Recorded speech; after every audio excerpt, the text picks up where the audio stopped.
Hello, welcome to Executive Insights.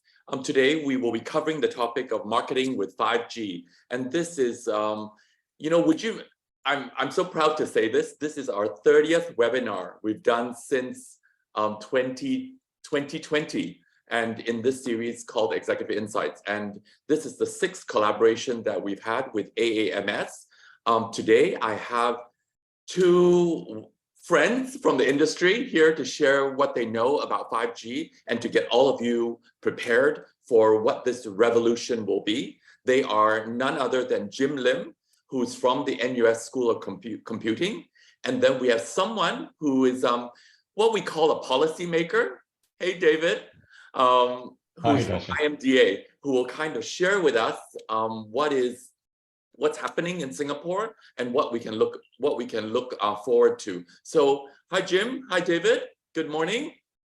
Good morning. Morning, Dasheng. Morning, everyone. Let me just tell the audience a little bit about AAMS. Next slide, please. So AAMS was formed in 2019, and I'm really honored to actually sit on the Exco this year. And the great thing about AAMS is that it's an association led by experienced leaders from the industry. And we actually represent all aspects of advertising, marketing, media, the media owners, as well as marketing communications. So always wanting to be at the forefront and keeping the ad marcom industry at a high level of excellence, especially for Singapore. And we're looking forward in the next couple of months in the region as well. So I actually invite all of you who are attending this webinar to actually come join us at AAMS. Just search us out, become a member, because it will avail you of lots of information and a network that you can tap on. Okay, but so let's get to the topic today. Executive Insights has actually really prided itself on putting forward sessions and on topics that are not only salient, but also to help our audience future-proof in the next 18 to 24 months. And I think that today's topic is one such example. But before I go, I always like to get the room a little bit energized and participatory. So I'd like to start with a poll. We would like to, Jim, David, and I would love to know how many of you in this room are currently on a 5G plan or intend to get on a 5G plan? So could you, a poll should have popped up on your window. Is it yes, no, or unsure? We would love to know the composition in this room today. So we'll give it a few seconds. Can everybody just go and sort of click and respond to this poll for us so that we have a good reading of all of you? Okay. So David, any surprises here? Okay, so 43 said yes, 30 says no, and 27 are unsure. I think this sort of backs up some of what we're going to share going forward. So keep your finger on the poll. I have another poll coming up. So the next poll, please. Which nation in the world has the highest 5G coverage? Now, is it Canada, Singapore? We know the South Koreans are incredible, United Kingdom. So which do you think, which nation in the world has the highest 5G coverage? So quickly, let's see what the response is. Aha, David, this is something you can respond to later on. Okay, David and Jim, we're all chuckling, really, because yes, South Korea would seem like they're at the forefront of it, but in usual, Singapore style, we like to fly our flag high and say that actually the answer is Singapore. So Singapore has already achieved 95% nationwide coverage. Now, I know we need to take that with a grain of salt, really, because what are we? We're at 254 square kilometers or square miles or something like that, right? Far cry from what South Korea is, but still it's an achievement where Singtel has already achieved 95% coverage. And at this point, we actually wanted to know, so David, I'll post this question to David. David, how many 5G users are there in Singapore? Can you share from an IMDA perspective? I have a number that I got from research of about 900,000. How good is that? So around that, yes, close to 1 million. Close to 1 million, yeah. And do you have a forecast over the next year what the adoption rate is likely to be? So IMD doesn't do the forecast, but there are analysts out there which have done forecasts. So they expect to actually hit close to 55% by 2025. That's what the stats say. Yeah, so that's actually something that we've also kind of done some research. Maybe go on to the next slide. So Ericsson Consumer Lab actually conducted the largest ever 5G global consumer study to date. There were 50,000 respondents to this study. So I think whatever data we're going to share, it's something that we can learn a lot from. So first of all, we're basically saying that the 5G wave is already underway, and what we so these are the 6 key points that I wanted to share, but I'm going to focus your eyes really on the pink circles, okay? So where consumer 5G adoption seems to be inflation resilient, it's emerging as a new satisfaction benchmark. I'll share what that is. It's clearly pushing enhanced video and augmented reality, and also paving the way for the metaverse.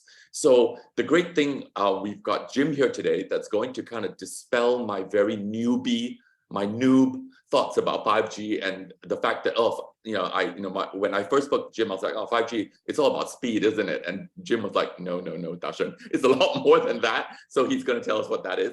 So let's go on to the next slide and let's dive down. So if you look at this slide where we're talking about 5G adoption to be inflation resilient, that's what it's saying, that actually whether with this spiraling inflation that we're seeing, and I hate to use the word spiraling because I'm really keeping my fingers crossed that the governments in the world are going to, put their best foot forward and stop it from coming to this spiraling level. And I believe in the power of positive thinking. So clearly we have elevated food and energy costs, but despite all of this, many consumers are still planning to upgrade to 5G. And this is clearly the preponderance, I would say, of the number of 5G handsets that are also being launched, right? So, and also what we're seeing is that 30% of smartphone users in 37 markets intend to sign up for 5G subscriptions. And I think that sort of kind of, if we, use what David was sharing, right, where we're going to reach, this sort of saturation rate by 2025, it's sort of in line. So, but the most amazing thing is that 5G users have 4 times as much satisfaction with their service as we quadruple the customer satisfaction compared to the existing plan. So I think this is what this is telling us is, once you've gone on 5G, there ain't no looking back, right? You can't like how many of us would actually go back to a 2G service or a 3G service, right? It's not possible. That once, we get very addicted to speed, but Jim is going to tell us it's more than speed. Okay, so next slide, please. So then what we also see here is that it's really pushing the usage of video and augmented reality. Already within our omni-channel network, which many of you are our clients, we know that video content consumption and video advertising are king, because there is just something that's incredibly moving about seeing the video image and using the video image to convey the message. So this is all good news. All of you who've invested behind video content, whether it be long form, short form, TikTok, etc. Clearly this is saying that 5G is going to pave the way for that and pave the way for the stickiness to that content. So just some stats that we were able to dig up is that 5G users actually spend 2 hours a week on AR apps compared to a 4G user. 2 hours a week, that's a lot, right? And if you look, to the right, you also see that, that's 1 hour a week on metaverse related services for someone who's on 5G, right? So when you put all this together, we feel it and we know that it's a revolution in the making. So, which is why for the last month, we've run 2 future-proof seminars for, both government and our clients. We're talking about 500-600 clients who have come and actually sat with Mediacorp to really talk about where's the metaverse going? How do NFTs play? What is Web 3.0 and how's that going to impact audience consumption patterns and also advertising, right? And marketing. So today, I'm really happy to have these 2 gentlemen here who are going to, I think there's a bit of demystification that we're going to do. I think they have great examples that they're going to put on the table. And what I want to encourage all of you to do, you see the chat box, go into the chat box and literally send us your comments or questions so that as a moderator, I'm going to be looking at the chat box like religiously and try to pull out those questions and send it over to these 2 gentlemen. Feel free, right? They're here for us to grill. They're here for us to kind of learn so much from, right? So they're sweating now. They're totally sweating now. So get the questions going so that we can have a conversation with the room at large. I think we've done very, very well where we've interjected questions as these gentlemen are presenting, and that always makes for a more enjoyable session for everybody. So I invite you to do that. Okay, good. Thank you, Cassandra. So we were getting to that question, but thank you for kicking us off. But to kick us off, I'm going to hand this over to Jim, who's going to take us through our first segment, where he's going to tell us from a think tank perspective what this entire 5G phenomenon is going to be about. So over to you, Jim. Thank you, Dasheng. That's a very nice and good introduction. Without 5G network, I'm already spending more than like 7 hours on AR, VR. Okay, with 5G, I probably was spending whole day on AR, VR content. Okay, thanks. Does your employer know that? Is that for work or for play? That's part of my work. Oh, it's part of your work, okay. Okay, thanks. So, okay, thanks AAMS and Mediacorp for organizing this. So today I'm representing NUS. I'm actually a course leader for 5G courses in NUS, and we actually conduct courses for the industry, including the telcos as well. Yeah. Okay, so a brief introduction about myself, right? Today I'm actually lecturing in NUS and a few other IHL, the Institute of Higher Learnings like SUSS, Ngee Ann Poly, and others. And I'm also in a regional ICT conglomerate handling healthcare as a sector lead. And then actually I'm a partner in that company. And I'm also in the Cloud Security Alliance, which again, when we talk about 5G and new networks, there will be a lot of security concerns, right? So that's actually my pro bono work.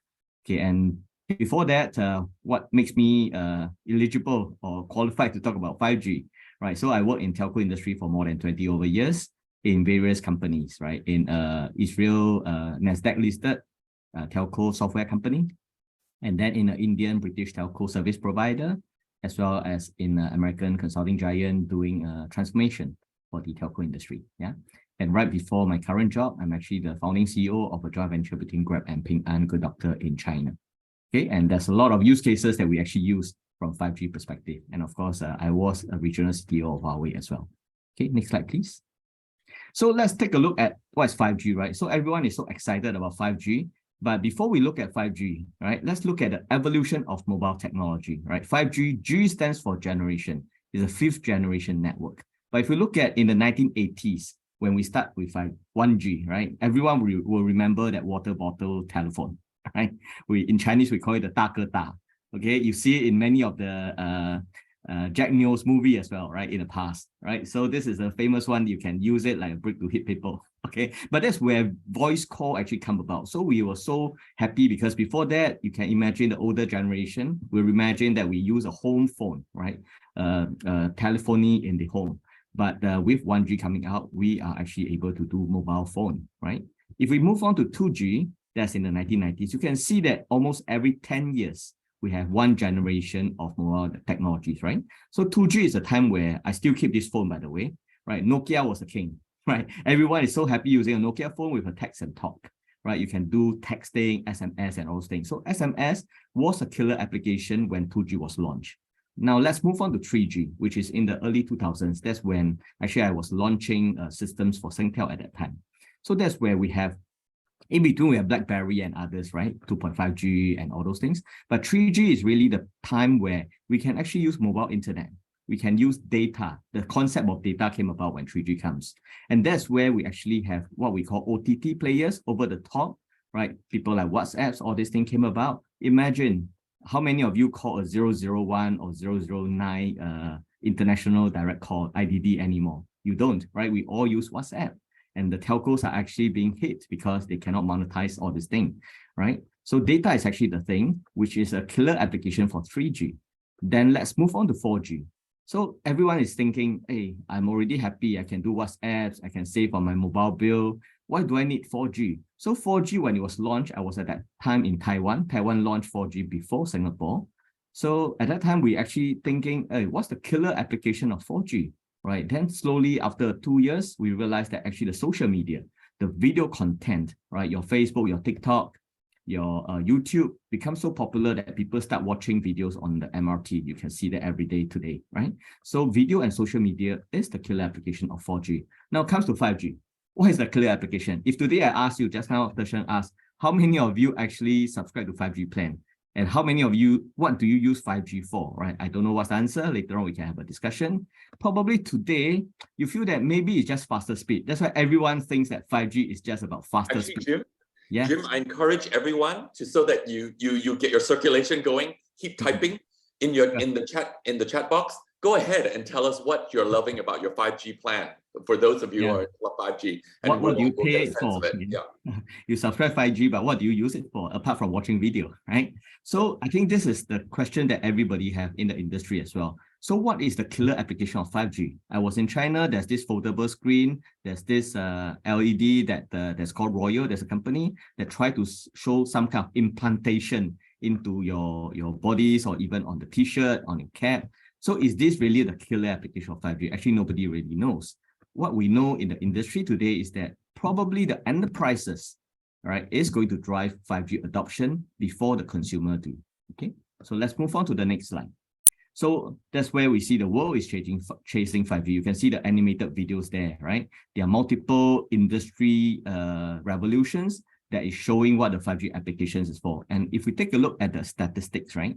So today there are over 174 operators in 71 countries have launched 5G. That's a big numbers, right? We have 100 over countries, and then 71 is very great numbers. And then again, like what we always mention, to get 5G ready, it's not just buying a 5G phone. Okay, there are 400 plus model of 5G phones already, but you need a 5G SIM card, for example. You need to have the 5G network ready. Singapore is 95% deployed, right? Some other countries are not.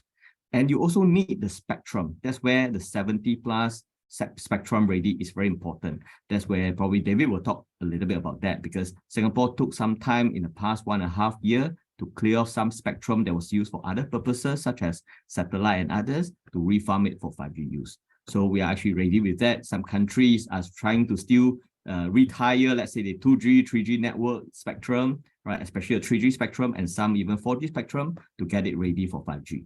And this is where you ask what's the number of subscribers in Singapore, right? Close to 1 million, right? In the world, they are already close to 300 million subscribers in 5G. And of course, in Asia, Korea, Japan, these are leading the way. Yeah. Jim, actually, the stat that we saw was that, you know, it took 12 years for 3G to get to 1 billion. It took 4 years for 4G to get to 1 billion. But for 5G, it's only going to take about 3. That's right. That massive acceleration. Correct. You look at it, we already have 36% year-on-year growth. So that's going to be a lot. Yeah. But again, like what we see from the evolution, it's important to have the killer application, or at least we say the content. Why do you pay 5G for?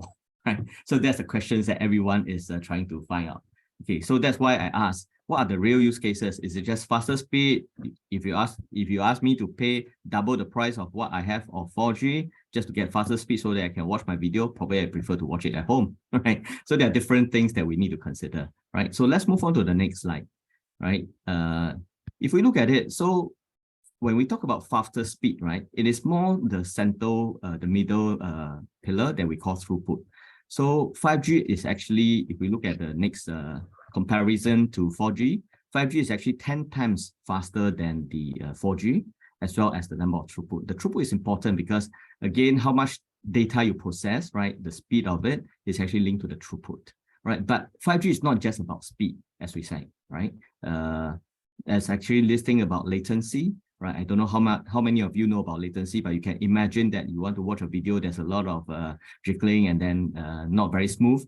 That is because you don't have a good latency, right? So latency wise over here is that 5G is actually 30 to 50 times better latency than 4G. So when you do things like remote operations, such as an autonomous vehicle, such as a remote surgery, anything that's remote, that you need very good connection and low latency, that is where 5G actually offers the capabilities as compared to 4G.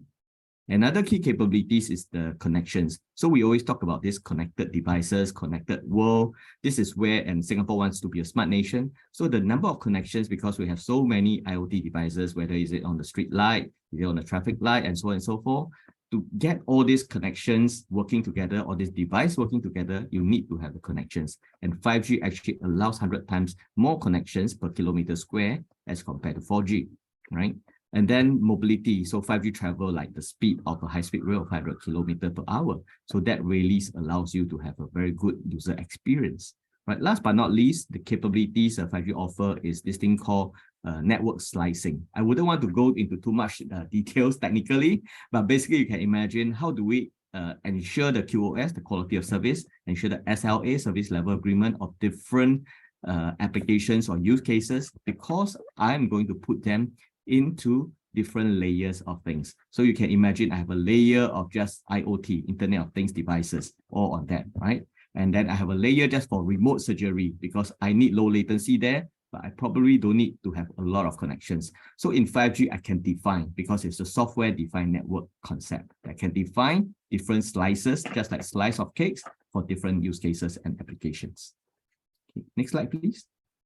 So those of you, or those of the people who attended my 5G class, I always just say, you can forget everything that I said, okay? There's only one thing you need to remember. When people ask you what you attended 5G class, what is the 5G capability? Remember 3 words in this, what I call 5G capabilities triangle, right? The first is called EMBB, Enhanced Mobile Broadband. This is the one that we are all familiar with, and Dasheng talked a lot about that at the beginning, right? You have AR, VR, right? We have Enhanced Mobile Broadband. So all these things that we think about, that you can have a higher speed, better connections, to have a very good video streaming, this is enabled by the EMBB. In fact, Singapore and many other countries launched 5G non-standalone network first, right?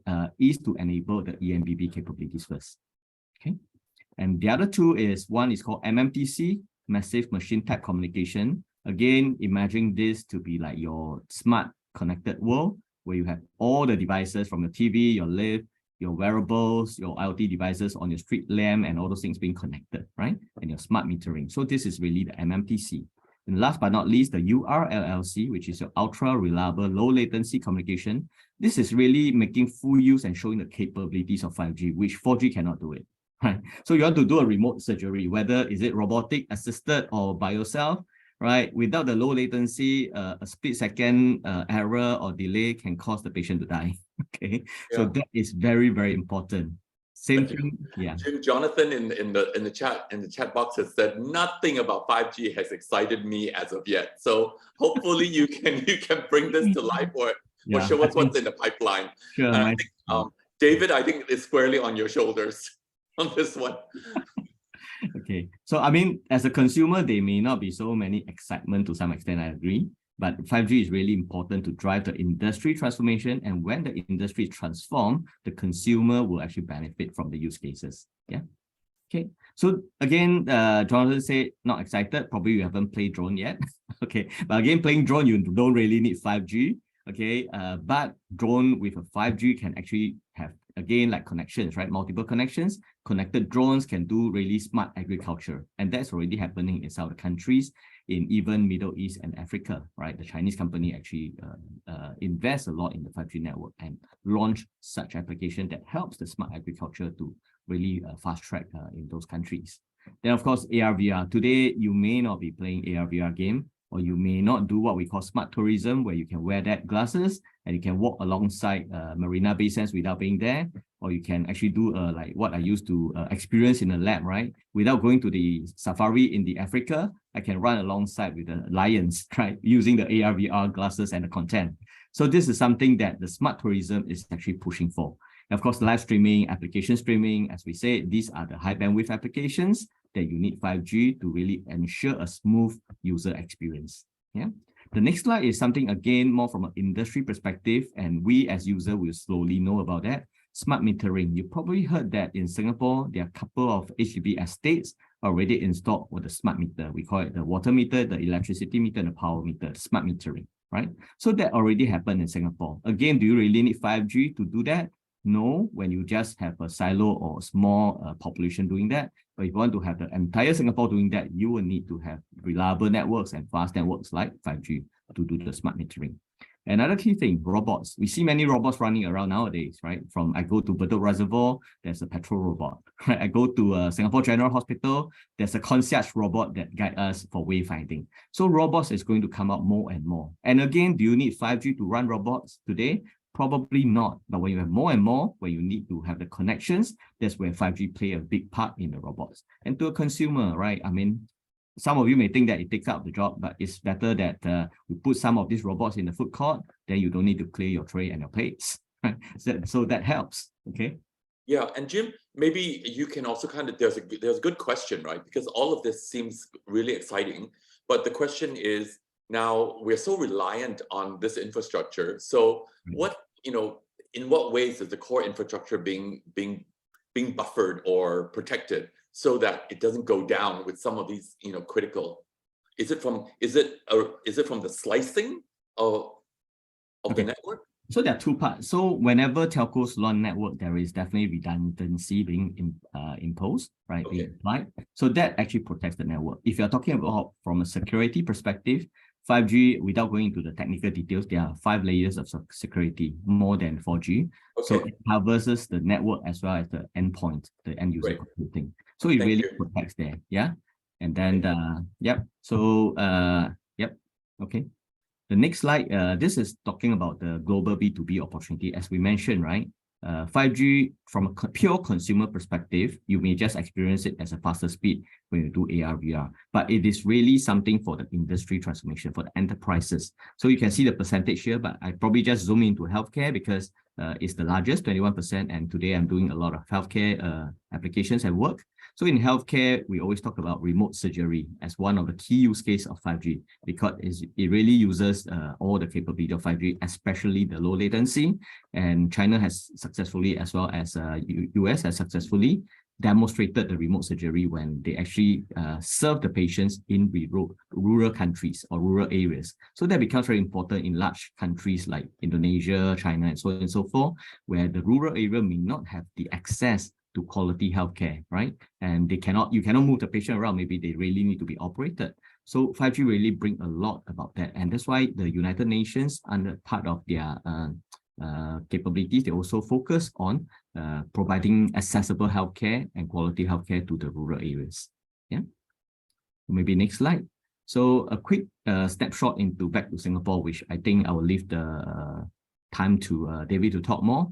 But a quick one is in Sentosa, right? That you probably read a lot from the news and saw it from Mediacorp channel News Asia as well, right? So the bottom green color autonomous vehicle is from Neolix. It's a China autonomous vehicle company.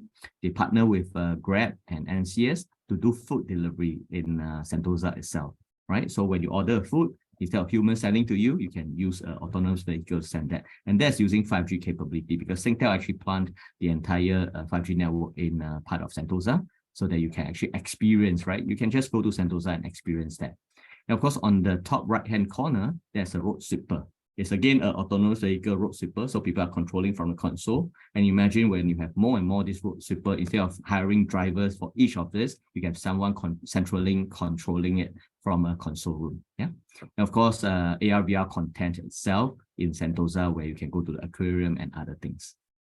Next slide will be marketing. So I believe many of you are marketers, right? We all know that AR VR is used in the retail space, right? In the shopping malls, some even in Singapore potentially, right? You can look at the price comparison, right? Like what we see in the bottom left-hand corner. You can do using the magic mirror, instead of going to a fashion room to change 10 different types of clothing that you want, right? You can use the magic mirror to do the fitting itself. And then you can do a wayfinding in the top, in the bottom right corner.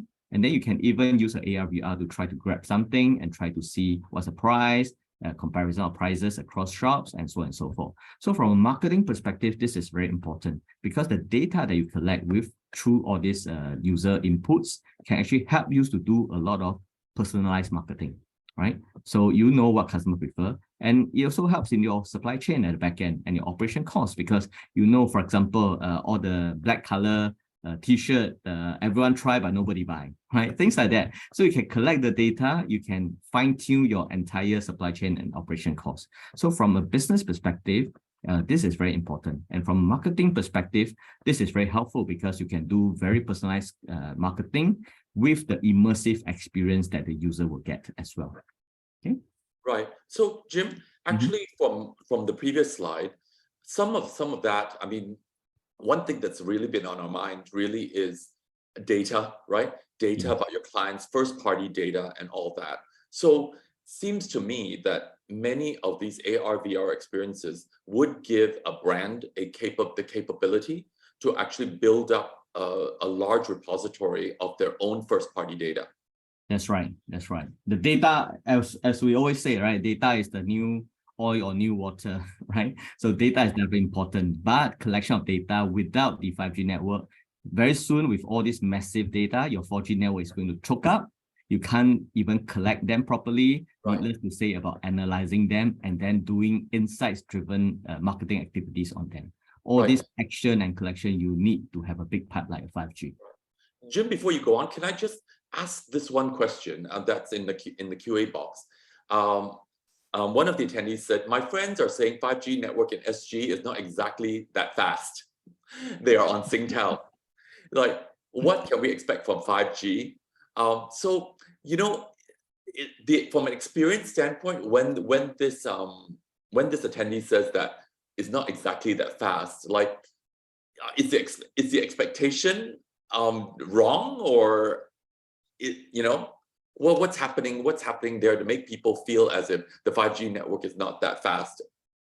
Okay, so I really need to understand more on that because I have friends telling me that as well, right? So again, as I mentioned, to really enjoy the 5G speed itself, you need to have minimum 3 things.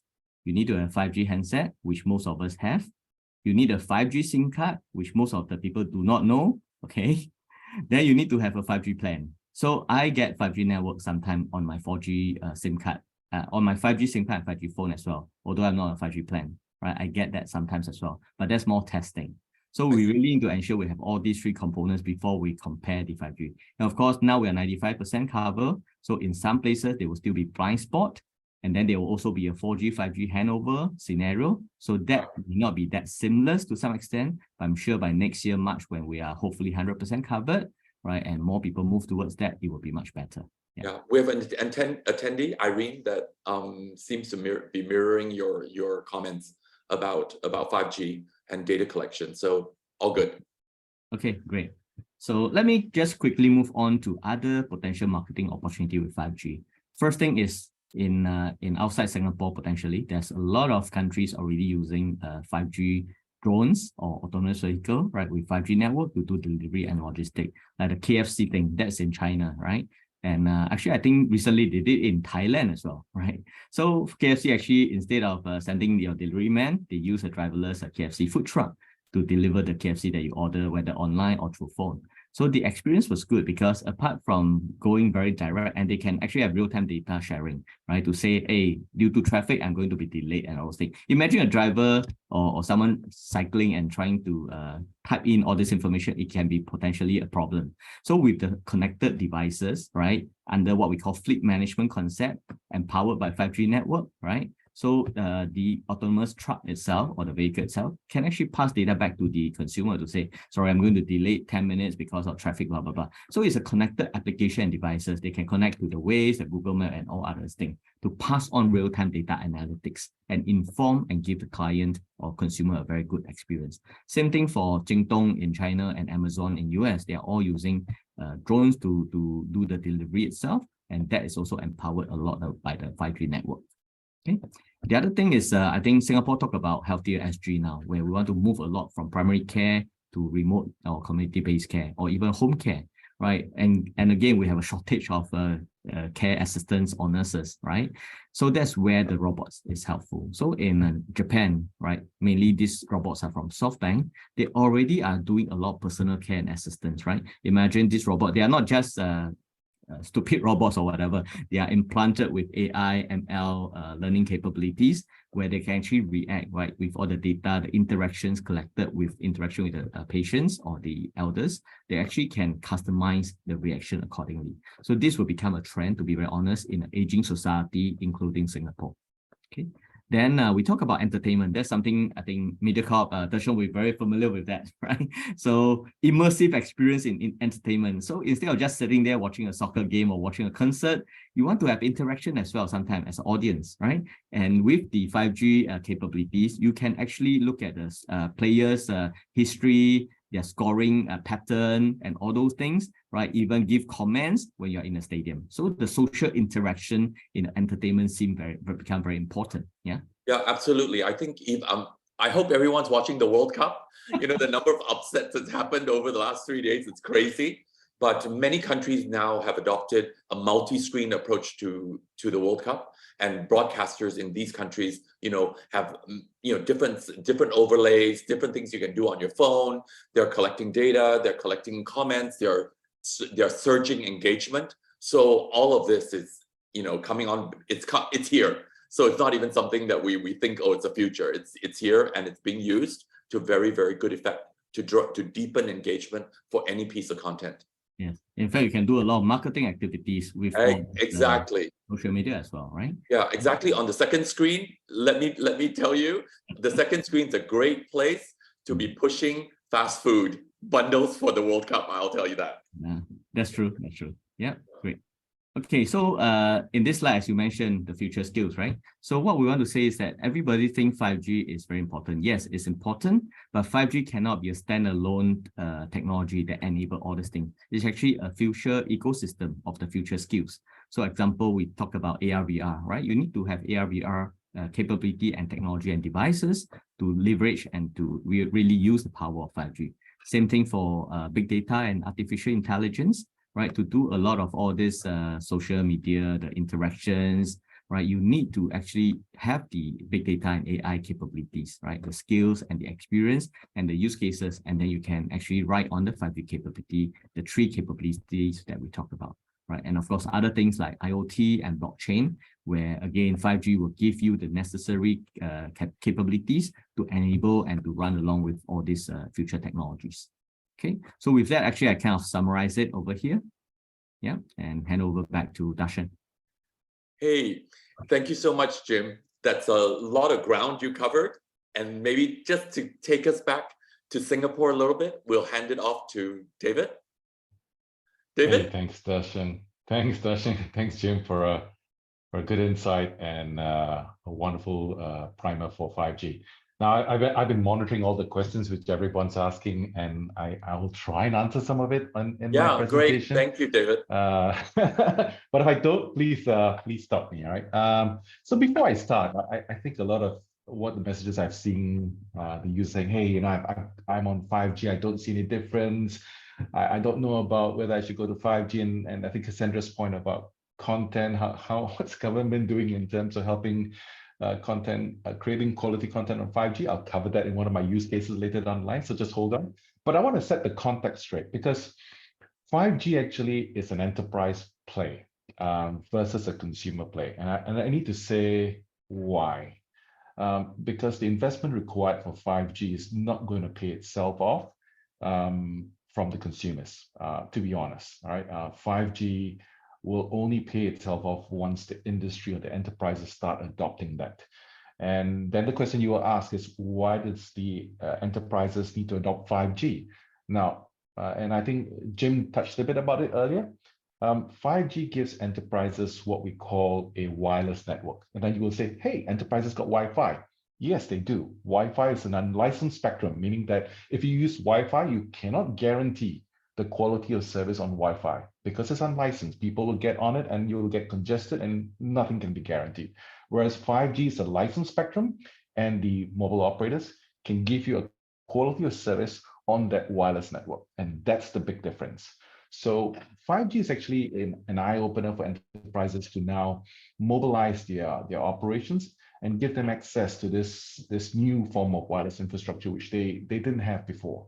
All right, so that's the previous context before I go into my slides. So maybe from what Dasheng mentioned, I'll share a little bit about what IMDA and what's been done in Singapore for 5G and how that could change the landscape. All right, so I'll cover 3 areas. What's IMDA's approach to 5G, some of the things we have done to get to where we are today, and then some of the use cases which we are seeing being taken up. And then next steps in terms of if this interests the audience, what can you do to kind of grab this opportunity right now? So before I start, and perfect, let's go to the approach. But before I start, I just also want to set the baseline. 5G standalone in Singapore is roughly about a year plus old. It was commercially made available in May 2021. So even though we've got, people have said we've got 5G coverage nationwide, it's still fairly nascent for us in Singapore.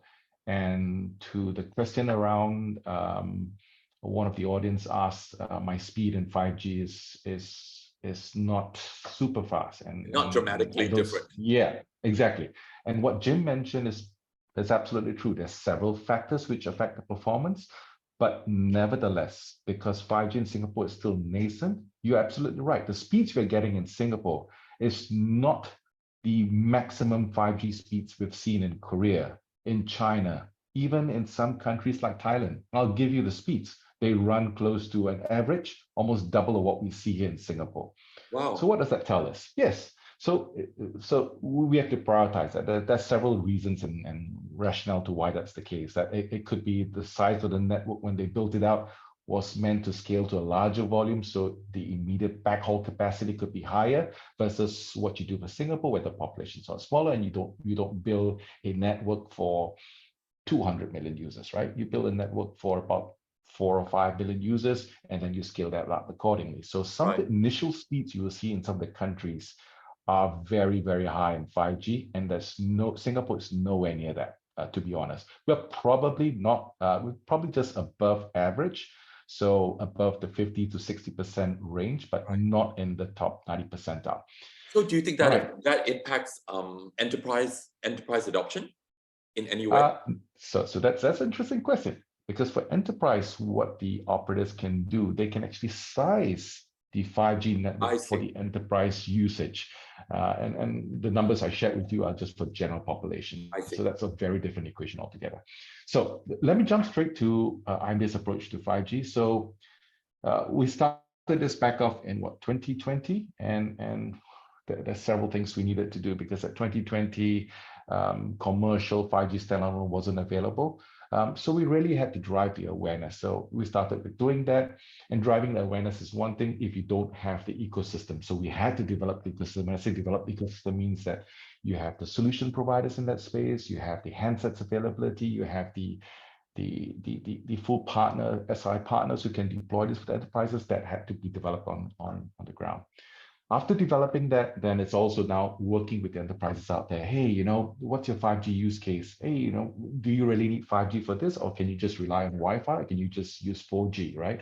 We actually had to streamline those use cases. And in some cases, we did trials. And I'll talk about some of the test bits we had in place to actually make that more mature.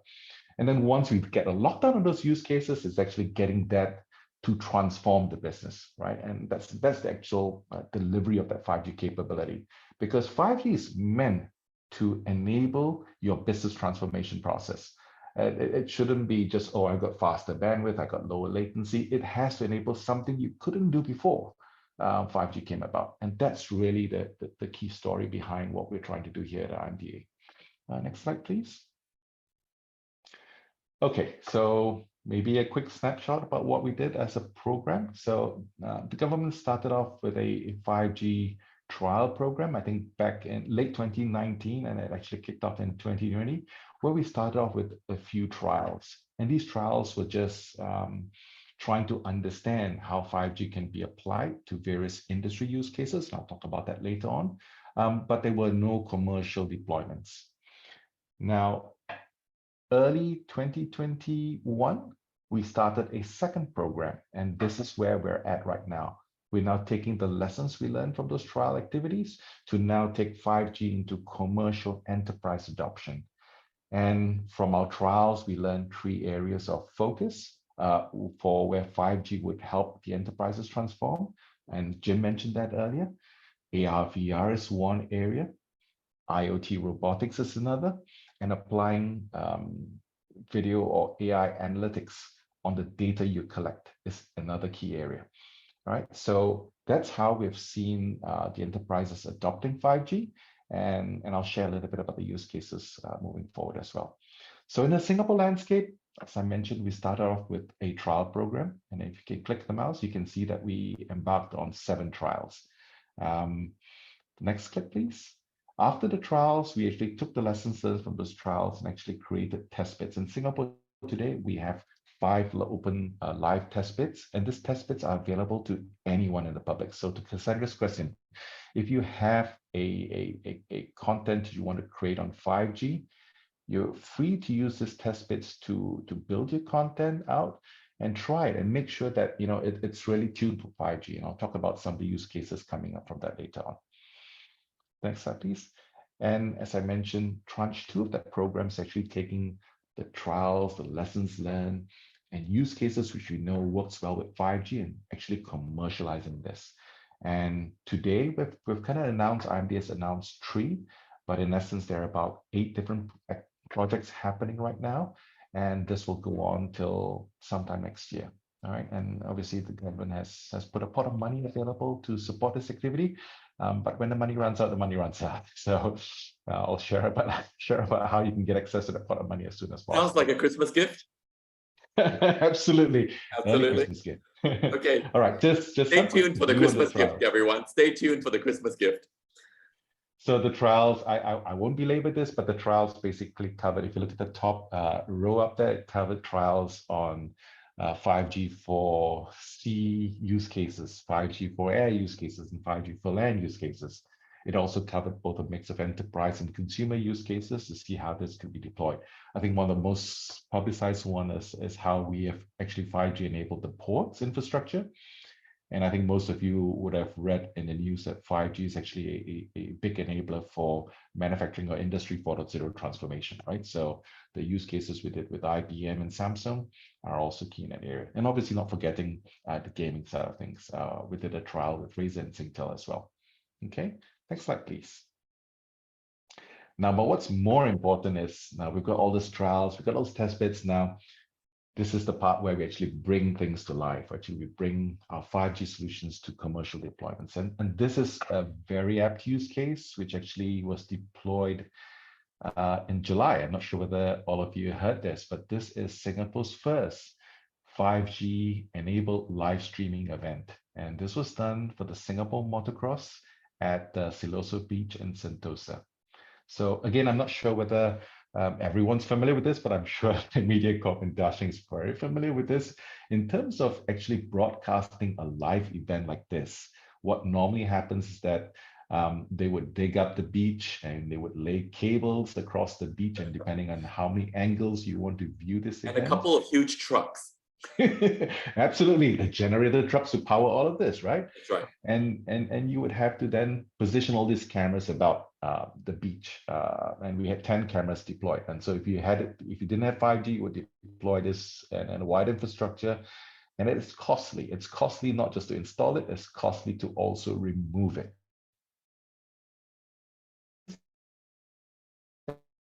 Oh, hang on. Using 5G because you say 5G, we've got this kind of bandwidth. Sorry? Oh, you kind of hung for a little bit. So Sorry, you're back, sorry about that. Okay, so the organizers approached IMDA and says, guess what? Could we try and use 5G to broadcast this event live? And that use case we saw, guess what? The time to actually get the event up and running was a lot shorter. The cost was a lot lower. And the most important thing, agility. The flexibility of placing those cameras to locations where the last minute producer says, hey, I just don't like the angle view of this location. Not a problem. Just take the camera, put it somewhere else. No wires needed. And for those of you who want to take a look at what that looks like, if you look at the picture at the far bottom right, that umbrella, that's an umbrella with a phone and a battery packed on a tripod stand, right? And that's really one of the 10 cameras deployed for this event. And it was a success. Right. This isn't the first time it's done globally, but it's the first time it is done for Singapore.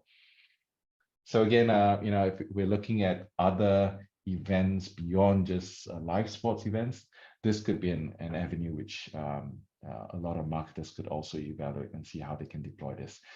Now, the 3 5G commercial use cases which were announced, and we announced this back in August. And again, just to Cassandra's point, the first use case is with Infinite Studios. So I'm not sure, again, is everyone familiar with Infinite Studios? If not, Infinite Studios are the producers of the movie Crazy Rich Asians. And they applied for our Christmas present much earlier than it was announced. But yes, and they got that award, and they are basically now producing an AR, VR content for the Marina Bay Sands. And it will be a show whereby you can take a tablet and you can take an iPhone and you can basically watch the AR VR show. And this will replace the Marina Bay Sands light show, which happens. And this is done in conjunction with Apple as well. So you can just go to the Apple store down there, pick up a handset and watch this. And when you're done, return that unit back. Yeah. The second use case is probably a little bit more serious, but it's real. What I'm sharing with you now in any of these 3 concerns here, they're not makeup, they're not two years down the pipeline. It is actually happening now. So the second one is actually NUHS, and it's a holomedicine program. So those of you familiar with the AR VR glasses, this is using Microsoft's HoloLens 2. And realistically, what they're doing here, it's not robotic surgery, but what they're doing here is they're basically overlaying your internal organs onto the patient who's lying down on the operating theater. I think what Dasheng mentioned to me, this is similar to X-ray vision, right? But what they're able to do is they're able to take the scans you do, pre-op scans on your liver and your heart or your spine, and they create, out of those scans, they create a 3D model. And they take that 3D model and they render it onto the HoloLens so that the doctor who's doing surgery can determine where to make the incision point. And that is very precise. So this is real. This is supporting what we call real-time surgical navigation. And the precision and accuracy you can achieve with this is tremendous. And it's a lot better than what you can do today. So yeah, think David, of the application of... Yeah, this is so exciting as someone who's gone through 2 knee surgeries in my life. Oh dear. Right. And yeah, but it was done using, just keyhole laser probes. And I just think that, and I was on my feet walking the next day. Just imagine, having heart surgery or liver surgery or, whatever, using this technology and recovering so much faster and, not having so much to heal. That's amazing. That's the point. Yeah. And the last one is with Keppel FELS, right? And they're implementing, again, AR, VR for their shipyard operations. So again, these are the 3 use cases which are formally announced, but I want to get to those which I can't announce, but I can share with you some insights. So next slide, please. So what does 5G mean to marketing, right? So if you start from the top left, I think what Jim mentioned earlier, Magic Mirror. Those of you not familiar with the product Magic Mirror, go to the website and check it out. It basically gives you the ability to overlay AR onto a digital display, and you can basically do your cosmetics, you can do your styling, whatever you want, and see what it looks like before making that purchase.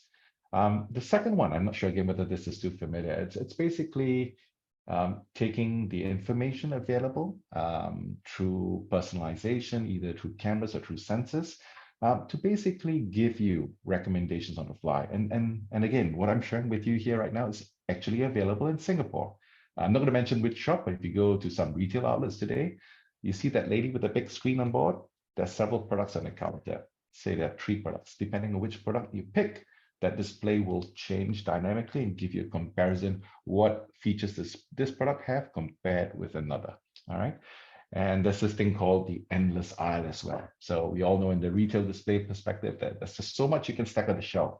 But guess what? That same display, you can swipe through and you can see a continuous list of items which they carry, but not displayed physically on the shelf.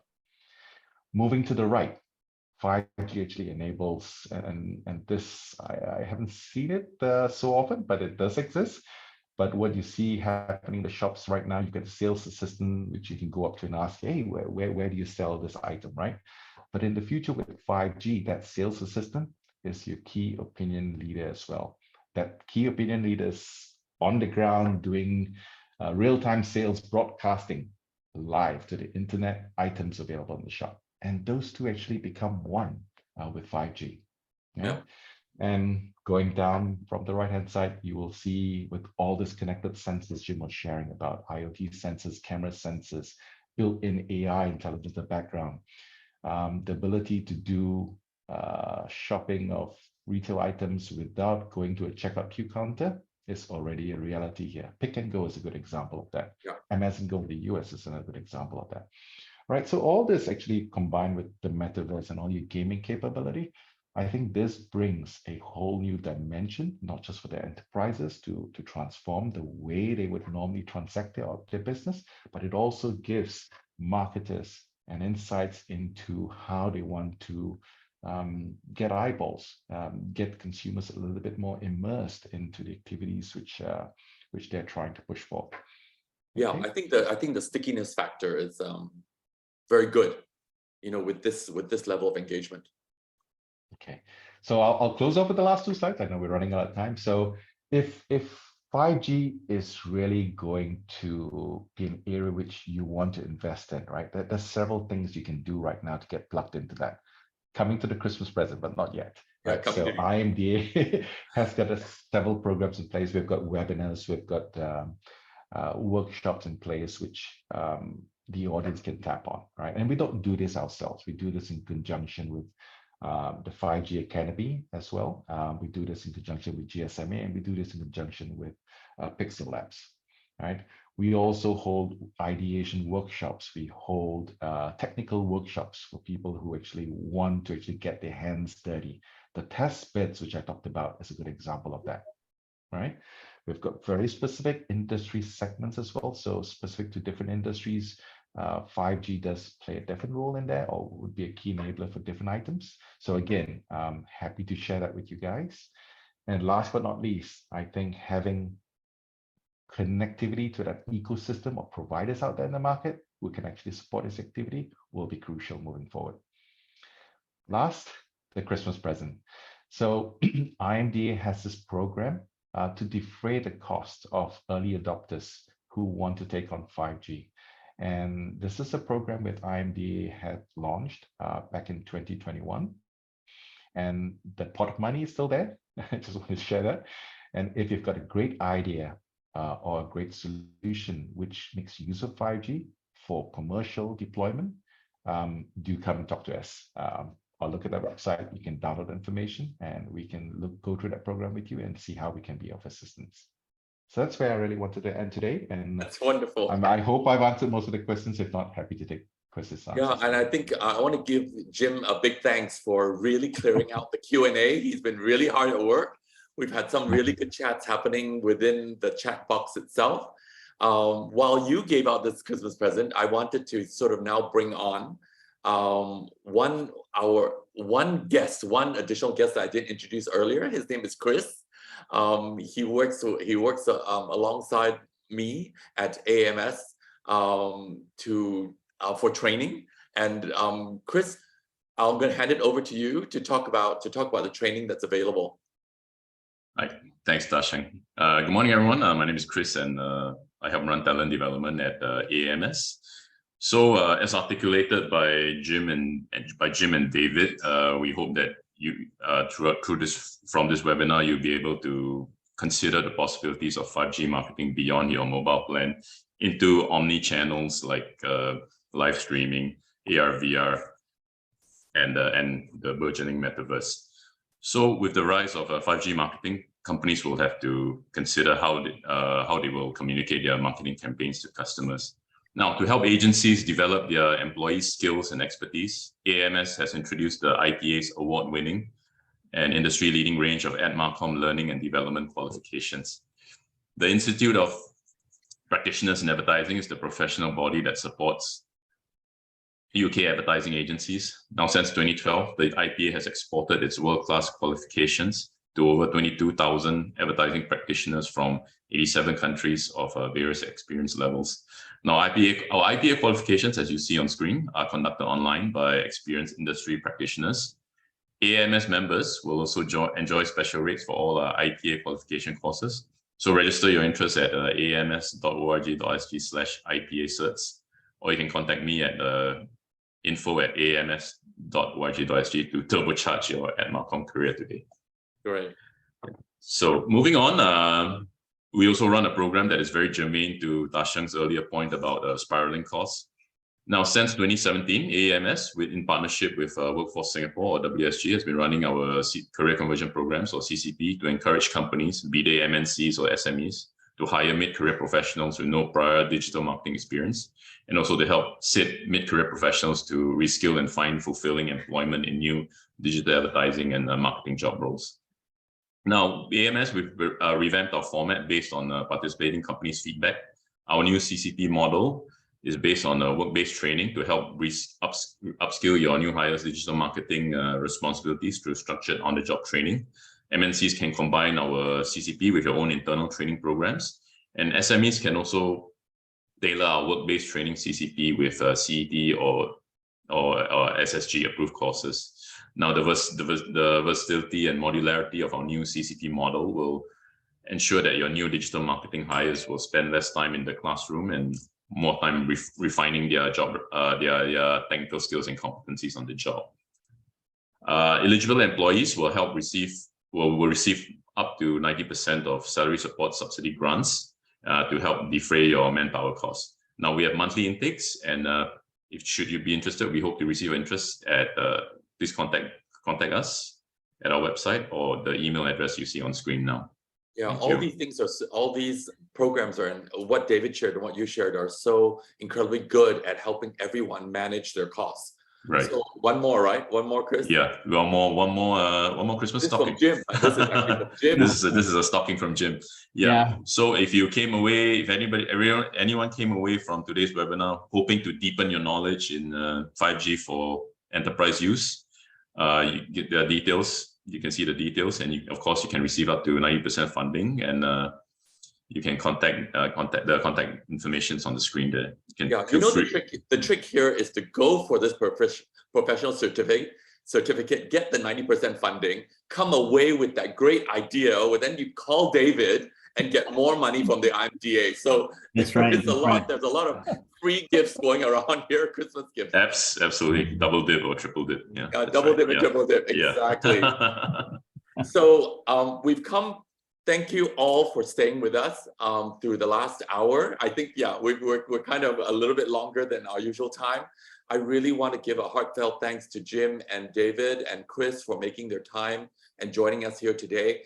We got some really encouraging comments on the side from Eve and Cassandra about the session. So I hope you all found it interesting. It's been really fun for me to work with the team to put this together. And I would love all of you to go away feeling just that little bit inspired that 2023 could open up a whole new avenue for your business. And we wanted to also end with all these free gifts and tools that can help you move faster along on that journey. So thank you everyone for attending. Thank you so much to Jim and David for your time, Chris for your time. I really appreciate it. And I think this is our last webinar for the year. So before we go, may all of you have a really fantastic and enjoyable and joyful festive season and an incredibly good new year. Okay, thank you, everybody. Thank you so much. Thank you so much, Merry Dasheng. Christmas. Merry Christmas, everyone. Happy New Year. Thank you, everyone. Happy festive season.